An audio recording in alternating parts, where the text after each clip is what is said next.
Greeting everyone, this is Al-Fadi and welcome back to a continuation of this video series called The Qibla Dilemma. Last time we began to explore and respond to some of the objections raised against the data collected by our brother Dan Gibson, and we started it with one objection by Dr. David King's.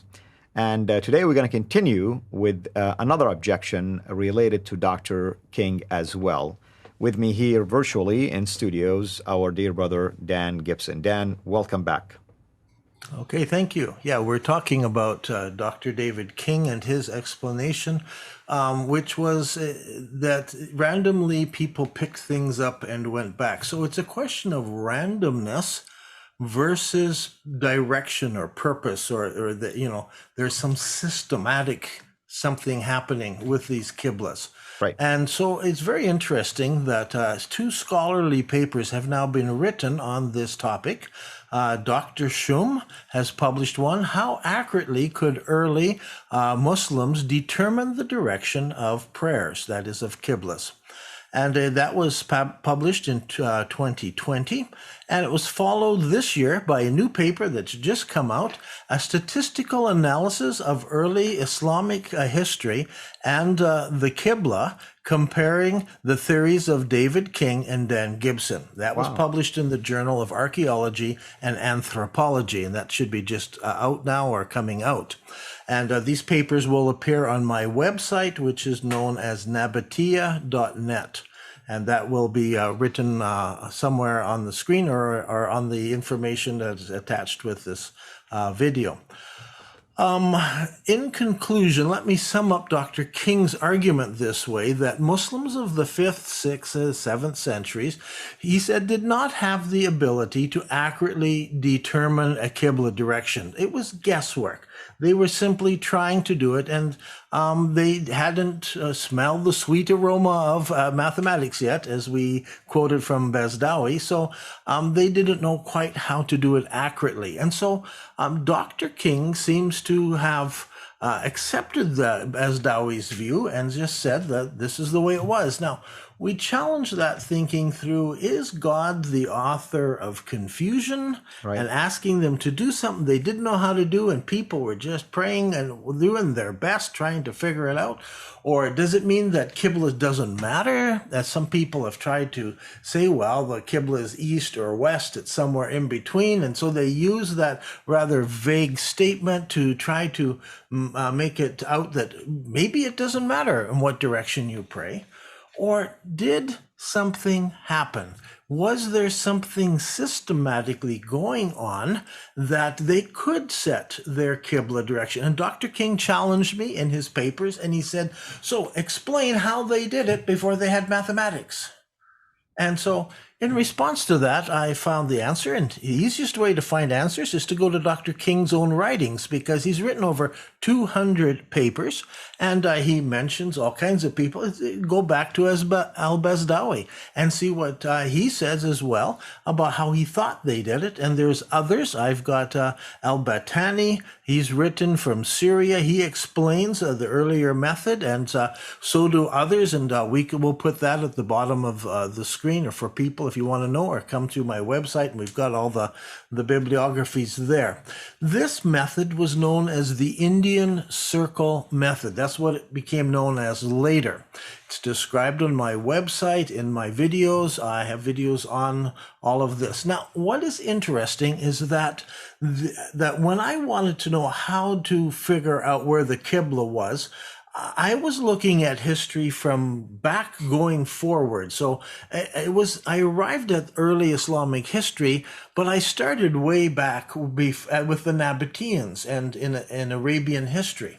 And so when I was working through the whole Nabatean thing, they were merchants who traveled across the desert. And what gave them an edge over everyone else is that their caravans could leave an area, cross the deserts of Arabia, and arrive in another civilization. Right. If you remember, Mesopotamia is on one side, and then there's this great circle that goes around, and it comes down where Syria's up there, Israel is here, and Egypt is down here. And the Egyptians could not reach the Babylonians without going through all these little, civilizations around. Why was that? Because this great desert in the middle. The Nabateans developed the technology to take them across the desert to the other side.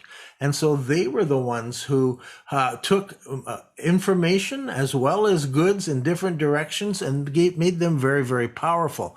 And the Nabateans are the forerunners of were the Muslims. And so Muhammad traces his lineage all the way back through the Nabateans, going all the way back to Noah and back to Adam. And so he was, in effect, a Nabatean. He was a merchant. Khadijah, whom he married, was a merchant. He took camel caravans. So Muhammad would have learned and would have observed people taking their direction from the stars and learning how to navigate using the stars. And doing this, they did what has become known, I don't know what it was known then, become known over history as the Indian Circle method. And it was quite simple. They would establish a pole. They would start by putting a pole in the ground, watching the shadow of that pole for a little while, and the Right. shadow moves in a straight line, and you could mark out north, south, or you could do a very quick measurement to get east and west, and you started with north, south, east, and west, and then they would calculate the place that they're going to and where they are now, and they would make just two calculations, and they would come up with the direction they were going.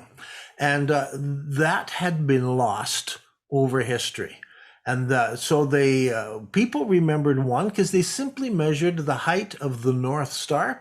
They measured it with their fingers, or later they had instruments that they could measure up, and they called those zams. And so many footsteps would move you one zam north. And so they knew how many steps moved a zam. And so they measured everything in steps, and they walked across the desert in steps. And they counted as they went. And to make counting easier, they would often tell poetry of a known length. And so as they're walking along, they're like talking away, giving this poetry. It's got rhythm. Darab, it's got the rhythm going along, and as they walk along, and they knew when they reached the end of this very long poem, they would have counted so many hundreds or thousands of steps, and then somebody else would keep up the chant, and became known. In the West, people would call them the singing caravans, because even to this day, Arabs love to chant while they are riding, the Bedouin out in the desert, and so it's just built into their background. And many of the 1001 Nights, if you go back and read the very originals coming out of the 7th and 8th century, you'll find out that they had the rhythm and they had the distance, as did the poems that come from pre-Islamic times, the hanged poems that were hanged in the Kaaba and so forth. So poetry and rhythm and everything has had a long history with the Arabs, because it was important for the merchants in tracking their steps. Once you knew your steps, you had a measurement with which you could easily calculate where you were going and how far and what direction you could get there. This was known as the Indian Circle method. I'm not describing it in this video. I have videos on my website. We go through that whole data and look at it. So there are explanations that it can be calculated. They did calculate it. Now, the one thing that was wrong with the Indian Circle method is that it did not take into calculation the curvature of the Earth. Right. And so the farther out you went, the more off it got. Now, we tested this to see how far do you get, and we found out that if you're standing in Jordan, and you wanted to get all the way out to Morocco, and you wanted to get that direction, you could be out as much as 10 degrees. But you would be within that accuracy if you wanted to go the other direction. And so the Indian Circle method was not perfect, But what we did, and we have put our data on the internet, something called the Qibla tool, and we'll put that on the internet as well. It's on my website. You can go on and you can look at all of these mosques, and you can see the calculations made. We got the computer to make the calculations using spherical geometry, just like modern. And then we have the computer do the calculations using the Indian circle method.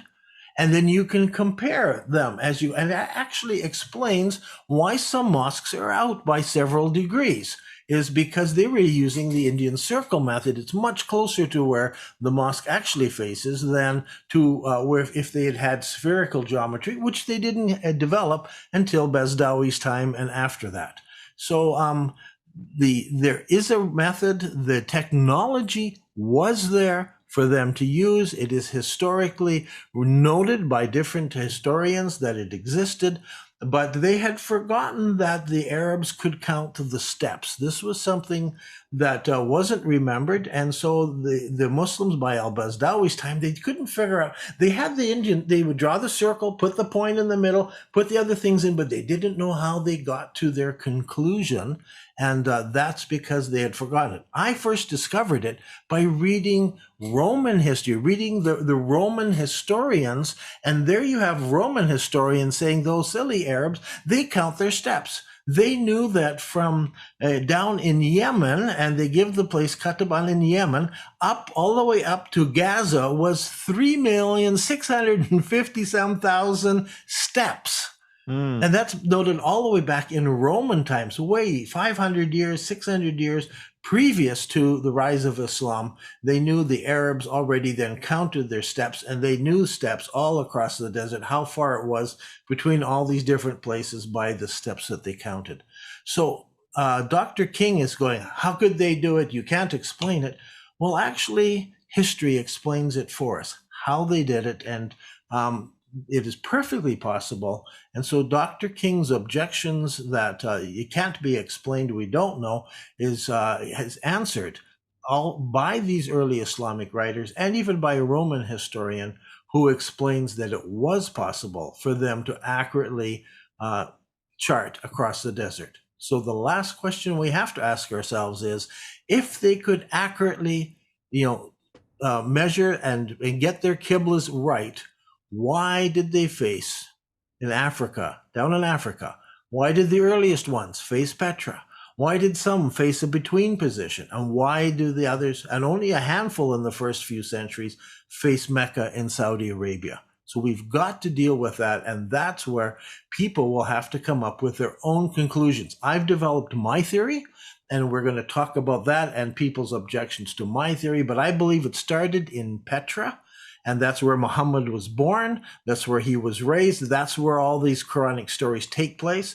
Then the Hijrah was to Medina in the middle of Saudi Arabia. And then further, later during the Civil War or sometime during Islamic history, the Black Rock was moved farther down. Black Stone was taken down into Mecca in Saudi Arabia. And then it was kept there. And eventually Petra was destroyed in an earthquake, and people didn't face in that direction, and they faced down here. And I think we can trace those things as we look at how the mosques were built and when they were built. So Dr. King, it's random, he says, and different ways that they were doing it. And I say it was systematic, and they had the technology to do it. That's the difference between these two theories. Absolutely, I would agree with you. And of course, his own explanation kind of like goes counters what our Muslim friends wants to tell us, that there was a lot of advancement that Islam brought into the scene, that the Muslims knew what they were doing. It's almost like while he was trying to pacify the issue, it's almost like he was denigrating really the early Islamic history in the first place when it comes to such an important ritual, and that's praying 5 times a day facing a specific direction according to the Quranic mandate. Not somebody decided to pray that way, but it was a Quranic mandate, which now it becomes an attack on Allah. Did he know what he was doing? Is he a God of confusion? And so on and so forth. So thank you so much, brother. We can't wait, of course, until we deal with the next objection in this series.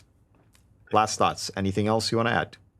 I think that's it. I think we're done with Dr. King, and we will move on now to other objections about my theory and people saying it can't be Petra because of this or it cannot be Petra because of that. Wonderful. Thank you so much. Thank you everyone for joining us. Until next time, have a blessed day.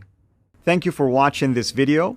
Be sure to like and subscribe to our channel CIRA International and click on the bell so that you receive notifications whenever we publish a new video or go live. I would also like to appeal to you to consider becoming a Patreon patron by clicking the link right below. By doing so, you can give towards the production of these videos. There are also other options for you where you can give to our channel. I thank you from the bottom of my heart.